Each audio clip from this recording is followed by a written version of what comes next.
Yo, what's up guys? Welcome back dito po sa Den Ricardo TV Sports. Well, ang ating pag-uusapan guys ay ito.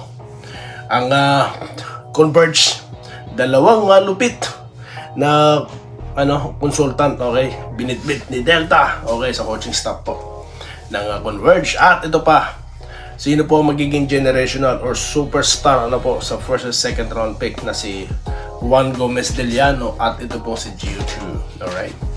Yan, at mga pa-shoutout po ang ating pag-uusapan. Bago po yan, magpapasalamat muna ako sa inyo ha. Okay, sa mga hindi pa po subscriber, ano pong dahilan, no? Kung confused pa rin kayo, panoorin nyo na itong video na to kung bakit kayo dapat mag-subscribe. Okay? Alright, so dito po tayo sa ating topic, no? Dalawa po, no? Dalawang consultant po ang bit-bit ngayon ng Converge. Naku, malupitan talaga, no? Si Toroman Jovic, no, as team consultant. So hindi isa, dalawa, no? Kung ang Meralco may nenad, ito doble. Dalawa, malupit ano. At well, maganda po yan, ano po, dahil alam naman po natin yung dalawa, no, is known to be a international coach. So ano pong sinasabi natin basta international coach, yung level up po ng game, hindi po basta-basta PBA labeled game, ano po, na mala NBA, low post dyan, no, isolation. Ito po mga to, no, pag sinabing international, yun po yung lahat may role, no. Okay, hindi isa sikat. Yan po yung maganda sa international game, no. Kaya nga po,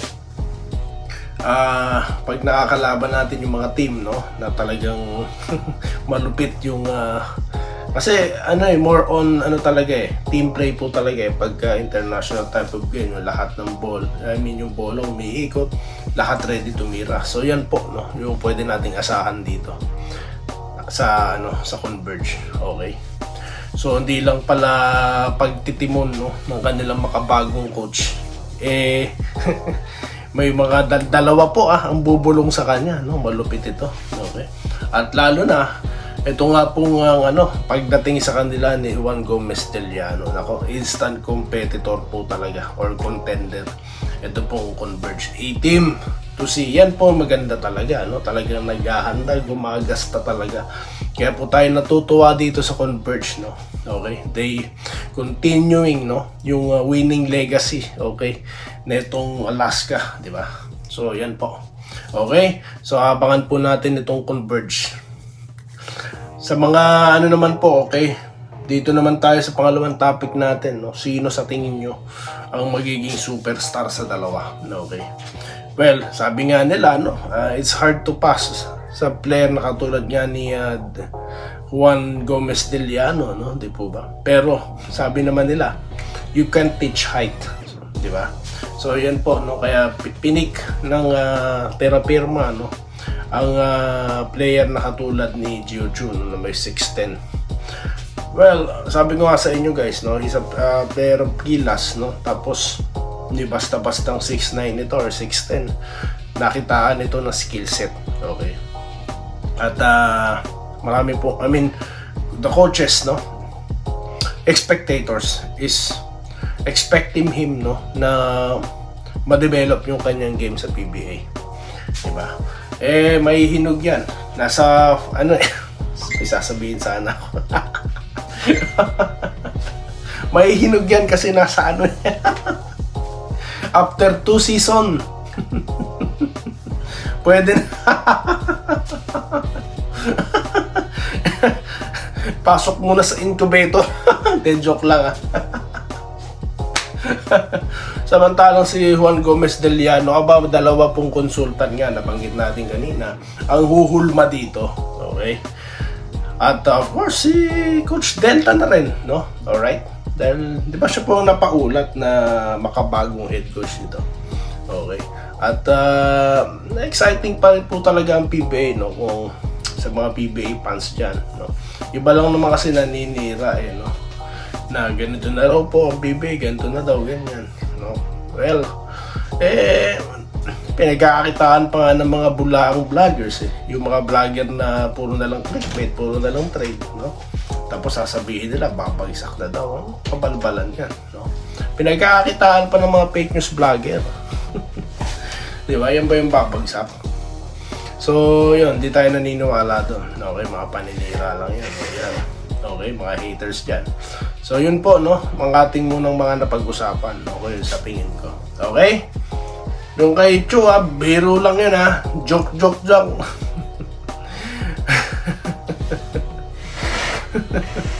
Okay, dito na tayo, ha? Sa ating gustong pag-usapan na mga topic tuloy. Mga komento nyo, guys, no? Marami kayong mga comment. Maraming salamat pala sa mga nagko-comment po. Marami pong nanood sa nakaraang content. Okay, si Ma'am Irene Quiles, idol, di ko napanood ng drop. Okay, pagdating ko tapos na to po, okay lang po yun, no? Okay? Mas mahalaga naman po yung pinuntahan nyo. Yan naman pong drop, mapapanood nyo naman yung mga highlights niya, no? Yung summary niyan, di po ba? So, okay yun. Mas mahalaga naman po yung pinuntahan nyo, no? Okay. Alright. Good PM, Lodi Kabayan doon. Congrats daw po. Welcome sa mga bagong players. Alright. Yan. So, marami po tayong hindi nabanggit dito, no? Okay. So, Sir...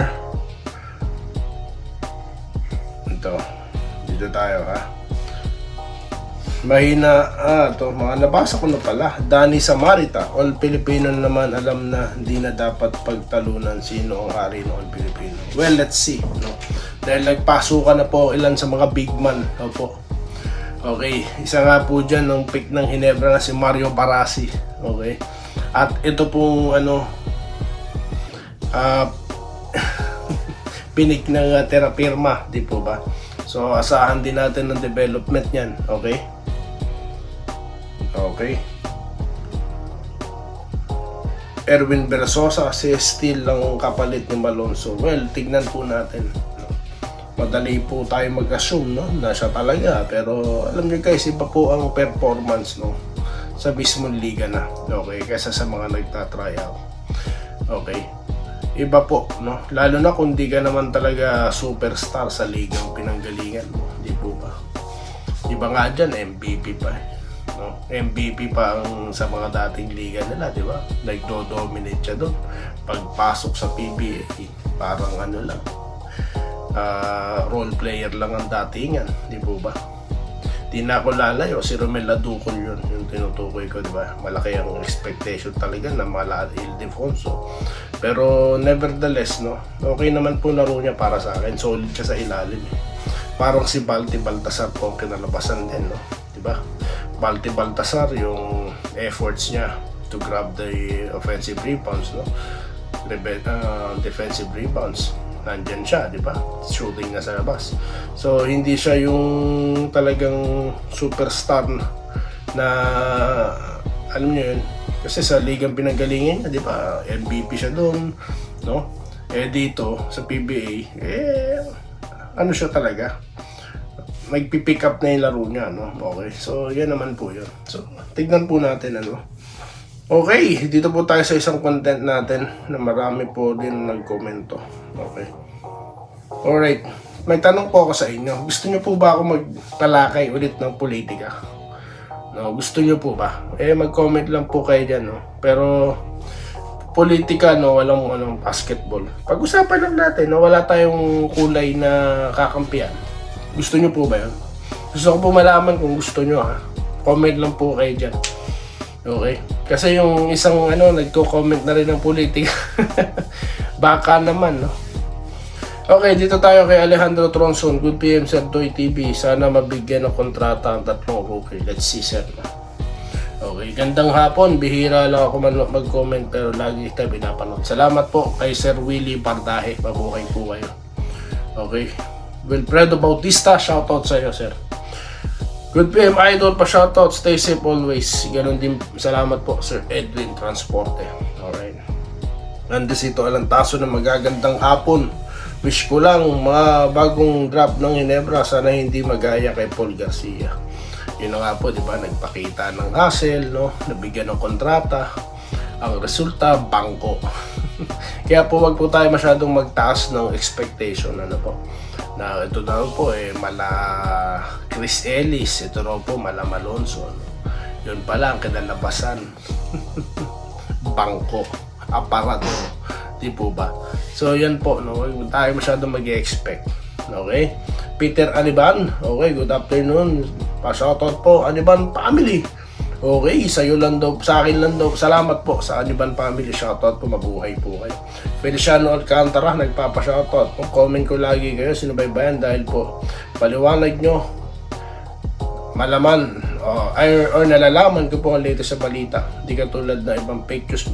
Opo, yung mga fake news dyan, wala pong ibabalita yung mga yan.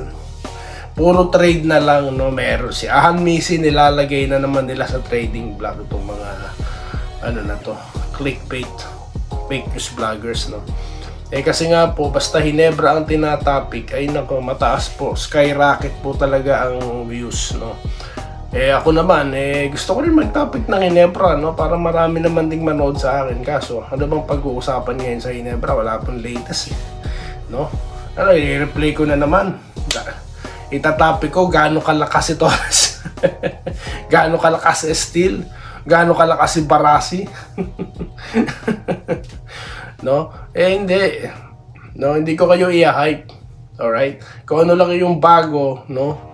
Yung tama, yun lang ibabalita ni Doy TV. Yan pong ilan sa mga dahilan kung bakit kayo dapat mag-subscribe dito. Okay? Walang halong lokohan, bulahan, no? Romulo Maghirang, nagpapa-shoutout. Meryl Brioso, nag-good day. Sana daw po papirmahin ng mga makabagong players.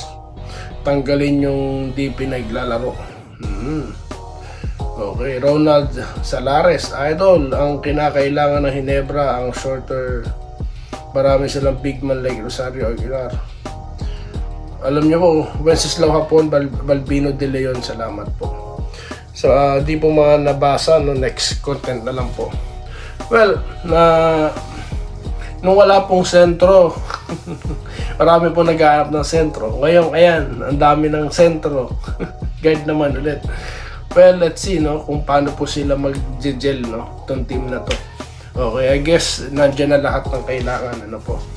Kaya, let's see na lang, guys, no. Alright, so yan po ang ating topic sa ngayon at magkikita-kita po tayo sa susunod na video content dito lamang sa Denrica at Doy TV Sports. Muli, maraming salamat sa patuloy na panonood. Salamat po sa panonood. Subscribe na para sa mga susunod na basketball at boxing videos.